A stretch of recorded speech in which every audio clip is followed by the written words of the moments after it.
Bonsoir les amis, soyez les très bienvenus à cette nouvelle production. Je tenais à faire cette vidéo aujourd'hui parce que je suis un petit peu content.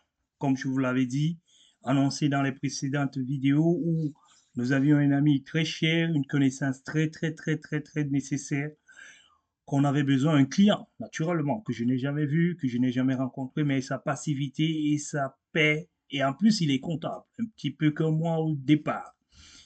Il m'a montré beaucoup de choses au départ et il a été parmi les premières personnes à s'aligner derrière le projet Grim Support Company et nous avons décidé de l'accompagner. Et en l'accompagnant, nous avons fait son évaluation, l'évaluation de sa DS et nous avons vu qu'il n'y avait rien de particulier. On a fait quelques demandes de mise à jour qui ont été mises il y a très longtemps. J'espère que aujourd'hui c'est un grand jour chez lui parce que il a également le même sang-froid. Et ça, peut-être que c'est le sang-froid des comptables parce que ce mec, il a toujours été positif, il a toujours été calme.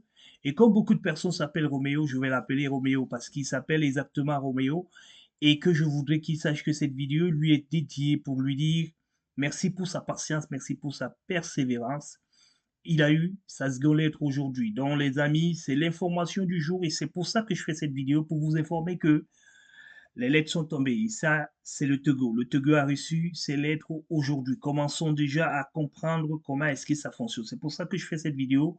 Pour toi qui regarde, pour toi qui est intéressé par le Togo, pour toi qui est intéressé par la développerie, regarde cette vidéo, like cette vidéo et la partager s'il vous plaît, parce qu'il y a des informations cruciales et il y a la méthodologie que nous utilisons toujours depuis la nuit des temps, depuis les années. Et c'est pour ça que nous avons une parfaite connaissance de la développerie. Rien ne peut se cacher dans la développerie parce que si vous avez le cumul sur 10 ans, ce qui se passe sur 10 années, ce qui se passe dans chaque ambassade, ce qui se passe dans chaque région, vous n'avez plus rien à vous cacher. Si quelque chose change, vous faites une mise à jour. C'est comme ceux qui font le suivi des impôts, ils sont obligés de lire et de relire encore la loi de finances chaque année.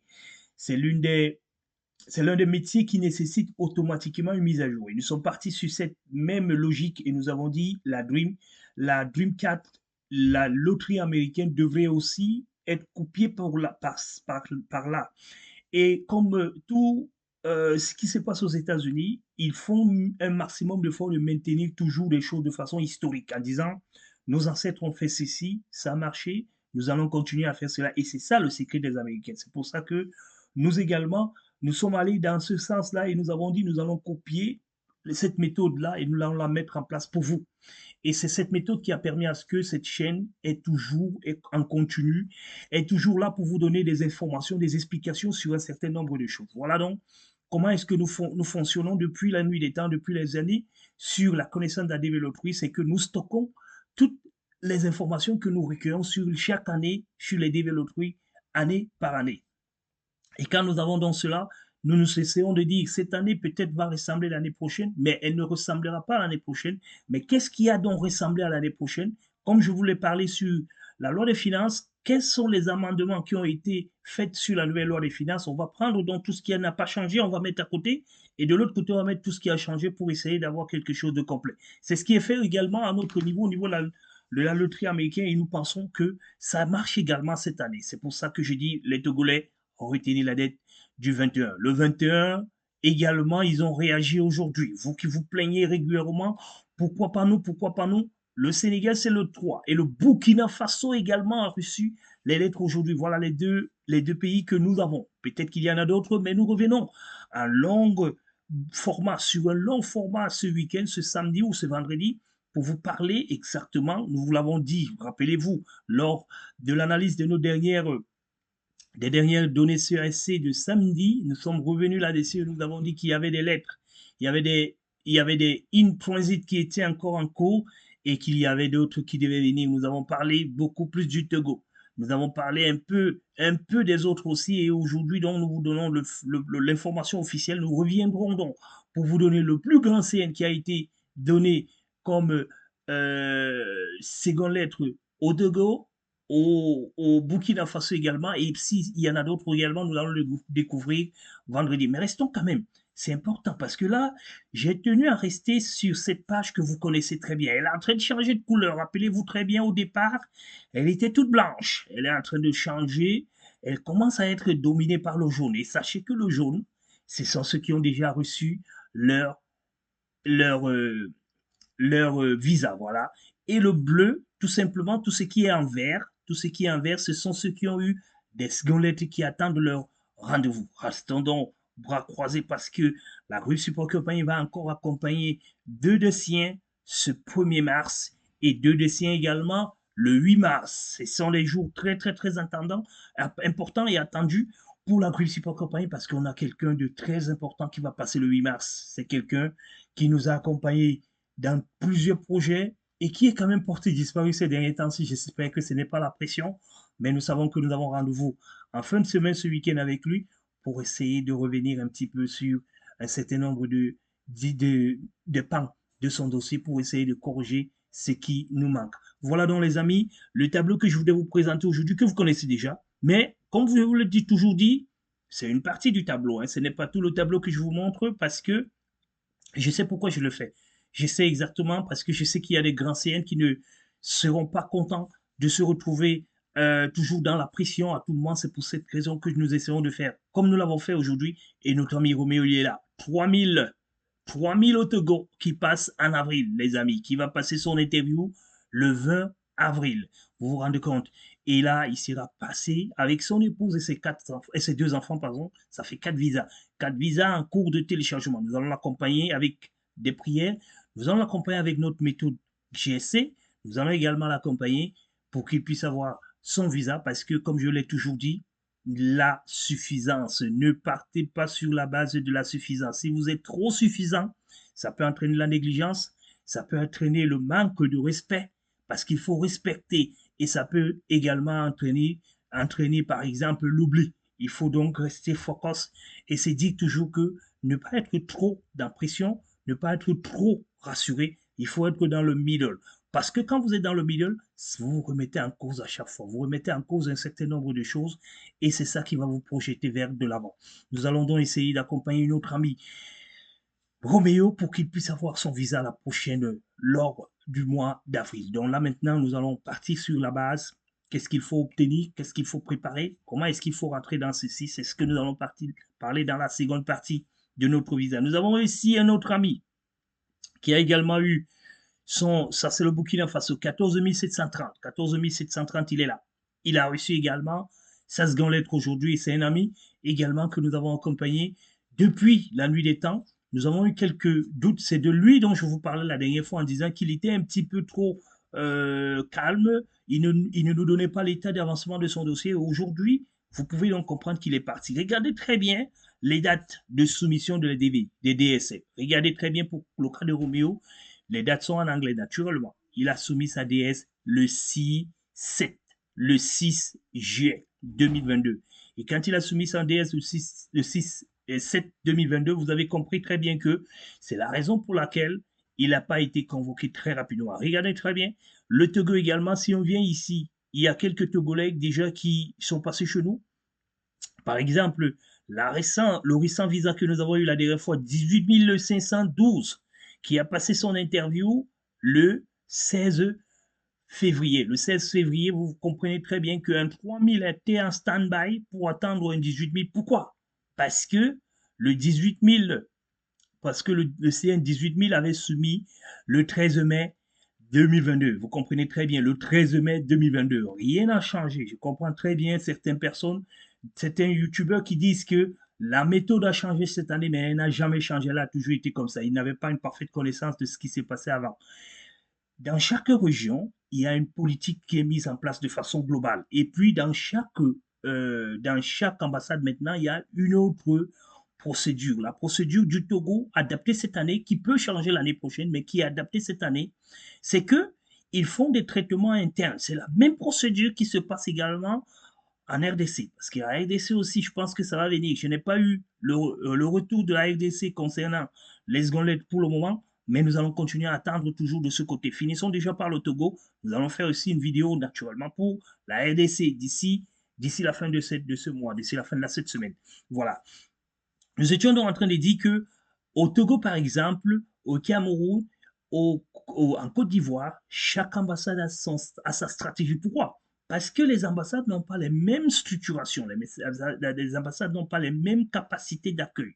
Et les ambassades n'ont pas également le même personnel, le même type de personnel. C'est pour ça qu'il y a des grandes ambassades comme l'Algérie, comme le Cameroun, qui sont capables de pouvoir structurer et gérer un certain nombre de choses. Au Cameroun, par exemple, tout est de façon continue en termes de CN. C'est-à-dire que, comme on vous le dit, c'est du plus petit au plus grand au Cameroun. Maintenant, si vous n'avez pas soumis dans le timing, vous allez attendre. Alors qu'au Togo, c'est également du plus petit au plus grand, mais en tenant et systématiquement de votre date de soumission de la DS. En plus de cela, Roméo, il avait modifié, il avait ajusté. Je crois que c'est un enfant qui était né, quelque chose comme ça. Il a fait donc un ajustement le 5-7 et il est revenu soumettre le 6-7. C'est la raison pour laquelle il avait fait. Donc vous avez donc comprendre qu'il avait d'abord fait une première soumission et après une seconde soumission. Ça aussi, ça peut retarder, ça peut être à l'origine du retard de sa seconde lettre. Mais quand on a un petit CN, on ne se plaint pas parce qu'on sait que tôt ou tard, on va passer. Et chacun a son jour chez le coiffeur. Vous ne pouvez pas emprunter le jour de quelqu'un. Il faut toujours attendre votre jour parce que votre jour peut être porteur de beaucoup de bénédictions et beaucoup de facilité. Nous allons donc voir ce que ça va donner le 20 avril pour ce cas de ce monsieur de notre ami Roméo et de notre ami du Burkina Faso également. Il va passer son interview. Nous l'avons dit déjà, il va passer son interview le 5 avril 2023. Vous comprenez donc très bien que la DV est en train de prendre une certaine envol. Retenez Togolais et Burkinabé que vos lettres peuvent arriver aux alentours du 21. Avant cette date, ne nous plaignons pas, continuons toujours à patienter. Et nous devons suivre la suite de ce qui va avoir lieu. Donc, comme je vous le disais tout à l'heure, nous avons un visa que nous attendons du côté de Dakar, toujours pour la République de Guinée, trois visas même, trois visas pour une famille de trois, un petit bébé, monsieur et madame. Nous allons les accompagner également pour cela et nous avons notre ami également de Dakar, toujours un Guinéen qui va passer à Dakar, toujours le premier. Et comme je vous le disais tout à l'heure, nous avons notre ami, l'un des consultants de la Grim Support Company, qui va également passer son interview le 8 mars, ici, au Sénégal. Nous allons voir comment est-ce que ça va se passer. Nous allons vous confirmer que tout ce tableau va devenir jaune parce que nous savons le fond du dossier de tout un chacun ici et ailleurs. Voilà les informations, chers amis, que je tenais à vous donner aujourd'hui pour vous dire que vous tous qui avez eu des lettres, félicitations, soyez concentrés et surtout, la première chose qu'il faut faire, rentrer en contact avec votre ambassade pour voir la procédure locale. Ceux qui viennent dans les commentaires nous demander est-ce que nous devons faire une demande, une confirmation du rendez-vous, c'est par ambassade. C'est chaque ambassade qui a sa procédure. Il n'y a pas, le KCC ne prévoit pas cela. C'est pas prévu de façon générale. Au niveau région, au niveau monde, ce n'est pas prévu. Maintenant, votre ambassade en local peut décider pour éviter de ne pas disperser les énergies. Il peut vous demander de confirmer votre arrivée à votre arrivée et de pouvoir le confirmer. Et pour cela, ils essayent souvent de mettre soit un site, soit par mail, comme un petit peu dans certains pays où on vous demande, comme au Sénégal, pour ne citer que cela, au Sénégal, on vous demande naturellement d'ouvrir dans leur site, dans le site de l'ambassade du Sénégal. Nous allons le présenter peut-être prochainement parce que je pense qu'il y a eu aussi quelques questions dans ce sens-là. Vous devez passer et là-dedans, renseigner un certain nombre. Mais faites attention, quand les secondes lettres tombent aujourd'hui, il faudra patienter 3 ou 4 jours pour qu'ils fassent la mise à jour des nouvelles lettres qui viennent de paraître parce que toutes les lettres n'y sont pas téléchargées automatiquement. Quand les lettres arrivent, donc, ils font une mise à jour pour que vous puissiez accéder. C'est pour ça que quand ça tombe aujourd'hui, vous essayez le même jour ou le lendemain, ça ne marche souvent pas. Et on vient nous appeler pour nous dire que ça ne marche pas. Mais sachez que ça ne marche pas parce que la secrétaire qui doit normalement saisir ne l'a pas encore fait. Vous êtes les premiers à pouvoir être au courant de votre invitation à l'ambassade, mais la secrétaire doit prendre peut-être 2 jours pour pouvoir faire une mise à jour. Voilà un petit peu ce qui se passe dans certaines ambassades. La première chose donc qu'on fait, quand on reçoit sa seconde lettre, c'est déjà d'appeler l'ambassade, de chercher à rentrer en contact avec son ambassade pour poser la question à l'ambassade. What next? Now I have received my second letter. What my second letter? what next. Alors, on vous dira donc ce qu'il y a lieu de faire. S'il y a lieu de faire, par exemple, une confirmation, on va vous le dire à ce moment-là. S'il n'y a rien à faire, il se pointer tout simplement aux heures du jour et date prévue, vous le faites ainsi. La seconde chose à faire donc, c'est de prendre rendez-vous avec votre clinique. Et j'ai l'habitude de vous dire, il faut rester professionnel jusqu'au fond. Si vous avez le mail de la clinique, envoyez un mail. Si le mail n'est pas répondu, vous appelez. Même si vous envoyez un mail et répondez également. Ou alors, appelez et leur dire, vous allez envoyer un mail pour avoir un support écrit. Vous savez qu'on a l'habitude de dire que l'administration n'est pas verbale. Donc, vous envoyez un mail pour leur poser la question de savoir voici à quelle date je peux passer pour faire ma visite médicale et ils vont vous donner dans l'information. Et ce que nous avons toujours dit en restant sur l'équivalent monde, faites-le toujours 3 semaines avant la date de votre interview. Je sais qu'au Sénégal, on me dira que c'est 72 heures. Il y a des exceptions. C'est except Sénégal. Peut-être il y en a d'autres aussi, mais la plupart, nous vous demandons de faire votre visite médicale 21 jours avant. Pourquoi 21 jours avant? Parce que vous pouvez vous retrouver avec un petit problème. Vous voyez, le problème de chlamydia, par exemple, vous savez que tout le monde, tous les hommes, ont un problème de chlamydia, ont le chlamydia, mais c'est à une certaine échelle qu'on commence à se plaindre, à vous dire qu'elle peut peut-être vous créer des problèmes. Alors, parfois, c'est un petit comprimé qu'on vous donne, parfois, c'est du petit stress. Ceux qui fument, par exemple, votre thorax est peut-être moins visible. Si vous faites donc votre visite médicale quelques jours avant votre interview, vous comprenez très bien que ça peut ralentir et on peut vous demander d'aller refaire ou alors d'aller finaliser avec votre visite médicale avant de venir chercher votre visa. Et sachez, comme beaucoup viennent toujours me le dire, on m'a mis en PA, j'ai donné ce qu'on m'a demandé, ça va durer combien de temps? Comme je l'ai toujours dit, ça peut durer le temps que ça peut durer parce que il y a deux choses qui peuvent créer un raccourci ou alors une élongation du PA. La première chose que nous savons déjà, c'est que votre document que vous avez donné, on est en train de vérifier si ce document-là est authentique. Si on se rend compte que ce document est authentique, il y a la seconde partie qui va venir maintenant impacter un petit peu dans ce que vous faites. C'est laquelle?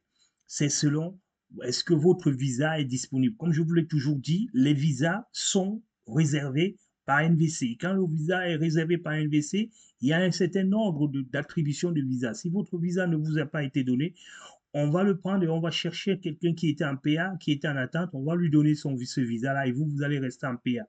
Le jour où vous avez donc le issue de votre PA, vous allez devoir attendre quelques temps, le temps de trouver encore un visa disponible. Et là, il faut que ça soit un visa de votre région. On ne va pas aller de votre ambassade, on ne va pas aller chercher un visa qui a été refusé dans une autre ambassade pour vous. Non, ça doit être dans la même ambassade. C'est pour ça que les ambassades qui n'ont pas beaucoup de devises vont toujours avoir des PA beaucoup plus longs par rapport à ceux qui ont beaucoup de devises. Par exemple, au Sénégal, non, par exemple, au Sénégal, effectivement, par exemple, en Algérie ou au Cameroun, les PA, quand les refus sont accordés, ces mêmes visas sont directement alloués à ceux qui étaient en PA. C'est pour ça que les PA peuvent plus ou moins être longs dans ces pays-là, parce que s'il y a beaucoup de PA en cours, vous allez devoir attendre parce qu'on va devoir libérer ceux qui sont devant vous. S'il y a moins de PA, sachez qu'il y aura donc plus de refus. Et qu'il y a plus de refus, je vais dire, sachez que vous pouvez facilement avoir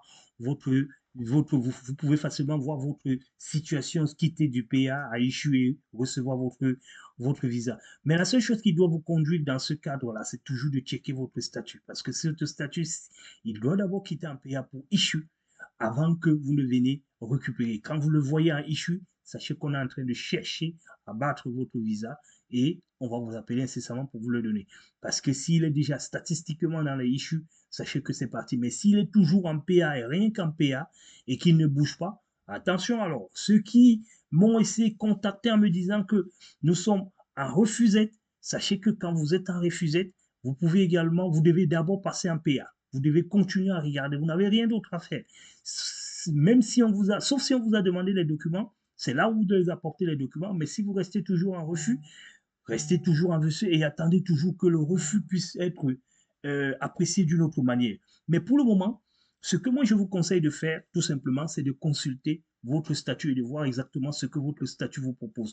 Du moment où vous savez ce que votre statut vous propose, vous devez rester tranquille et attendre. Voilà les informations, chers amis, que j'ai voulu vous donner aujourd'hui. Il y en a beaucoup, il y en a énormément d'informations, mais nous allons revenir avant la fin de la semaine, avant de vous parler même déjà des données CAC. Nous allons également revenir et continuer toujours à regarder si jamais il y a d'autres ambassades qui recevront les lettres pour que nous venions vous communiquer cela. Mais sachez que les informations que vous devez recevoir et les choses que vous devez savoir de façon concrète, ça sera certainement lorsque nous aurons les données CAC pour nous parler en termes de nombre. Combien est-ce qu'ils ont eu dans chaque ambassade que nous avons eu l'information que nous avons eue. Vous le saurez d'ici la fin de la semaine. Et nous reviendrons toujours pour vous parler, comme nous l'avons dit pour vous la dernière fois, de tout ce qui doit suivre. Et je n'ai pas oublié que nous devons également revenir sur la DV 2021-2020. Pour cela, les amis, passez une très bonne début de semaine et à ciao, bien soir.